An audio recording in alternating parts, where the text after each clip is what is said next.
वालेकुम दोस्तों, साईं आसिफ जमाली साहब सां अॼु गॾु सरसब सिंध खुशहाल पाकिस्तान जी वणकाणी मुंहं में असां गॾु आहियूं।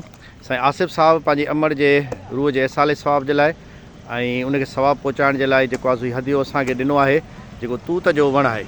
ऐं कोशिशि कई आहे त सॼी सिंध जे अंदरि हिकिड़ो असां मैसेज ॾियूं वणनि जे हवाले सां, वणनि जी पैदावार जे हवाले सां, त जेके वण आहिनि उहे तव्हां पंहिंजे वॾड़नि जी नियत सां हणो, उन जे इसाले सवाब सां हणो, त उन सां हिकिड़ो जज़्बो बि पैदा थींदो ऐं इहा ई आहे त माण्हू जे अंदरि हिकिड़ो इंट्रस्ट पैदा थींदो। साईं आसिफ साहब, तव्हां जेको हीउ वणु हणो पिया पंहिंजे अमर जे नाले जे हवाले सां, तव्हां छा चवंदो?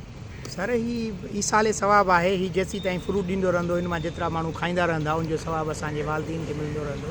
ऐं इहो जेको आहे वण हणण जी जेका मुहिम आहे, इन सां जेको आहे रसूल अकरम सल्लल्लाहु अलैहि वसल्लम ख़ुदि खजुनि जा वण हणंदो हुओ ऐं पोइ माण्हुनि खे ॿुधाईंदो हुओ त हे वण तव्हां अॼु हणो था, सुभाणे तव्हां ऐं तव्हांजा पुठियां आहिनि मां खाईंदा।